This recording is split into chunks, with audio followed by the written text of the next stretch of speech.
And we have joining us Dr. Oyoffi Ndegkhedehe, a medical practitioner, joining us from Saudi Arabia to discuss the Japa syndrome in the Nigerian health sector.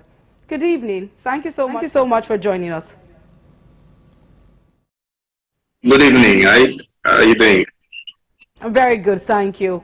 All right, there is a general notion that almost every Nigerian wants to leave the country for greener pastures abroad, and doctors are not exempted. Do you think this is true? If yes or no, what are the factors do you think is contributing to the brain drain in the Nigerian health sector? This is absolutely true, and the reasons are obvious. I think we have to look at the institution itself. The health institution has been bastardized due to bad leadership, and sometimes the government are not willing to just invest hugely into the system, and this has also affected the enumeration of health workers as well. But there are a lot of factors. If a health worker who is not having the job satisfaction, what else they do is to look out for other climate, serene pastures where they can actually make this living easily, even though they might be treated as second class, but because they have everything working for them, they have the facilities to progress their career progression, the financial aspect of it, they have to actually take care of. And the psychological factor also, this mindset of, okay, you are a health professional in Nigeria, everybody just believe you are earning a whole lot. So there are a lot of responsibilities, and as an individual healthcare professional, you want to work hard to see if you can meet all these individual needs. So the environment is not serene. You work in a very tight shirt where you are supposed to have like 10 staff working with you. You only end up having like 2.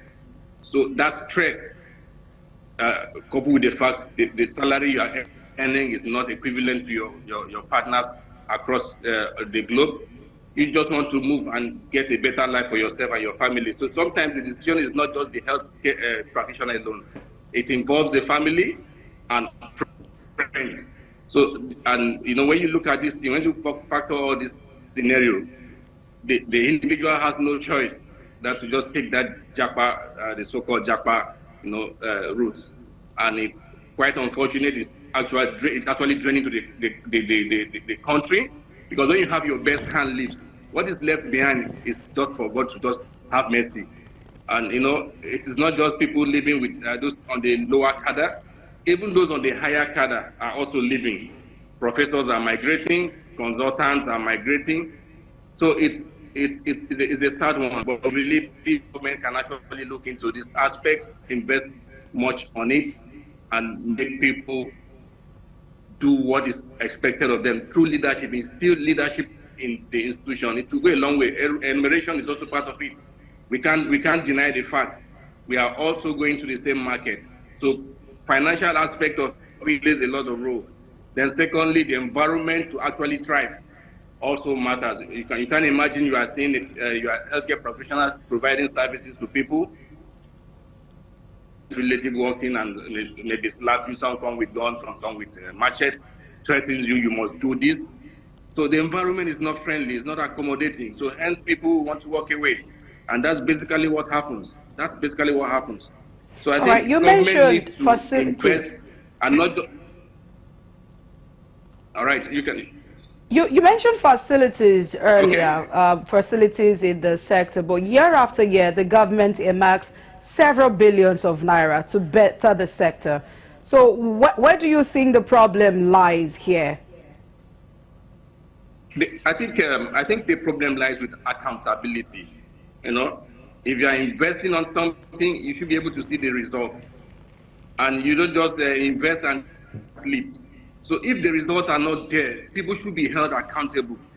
And the problem where the whole thing is difficult, most of those the leaders in the parastatals, the ministries, are probably planted there. So who are you going to hold accountable when you have actually planted the person there to siphon money? Will you go back to that same person and tell the person to be accountable to the money that was released for a particular project? It's not likely going to work, because we don't allow the right people to fit into the right position they expect them to do. So people just plant their cronies there. Okay, you go there, you go there. And at the end of the day, when monies are being sent in there, they squash it and allow the project to just be like that. So we have ideas, people are ready to work, but some few elements are actually taking advantage of all these things, and it is not encouraging at all. The mode of selecting leaders in health care facilities or tertiary institutions that are not up to standard. So I think the government also, the lawmakers also need to come up with ways to put laws in place that will actually, regulate some of these functions, because you can't bring in your family member, your close friends, your person, someone with party affiliation to head an organization, a health, tertiary center, and you are budgeting millions or billions into it, you won't get anything.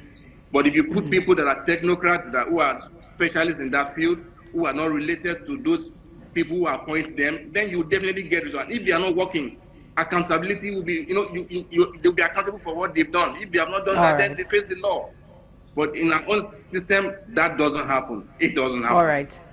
It doesn't. Thank you And very I much think, for sharing your opinion in with order us on the news. all right. Thank you very much. My pleasure. And that was Dr. Oyoffi Ndegkhedehe, a medical practitioner who joined us from Saudi Arabia.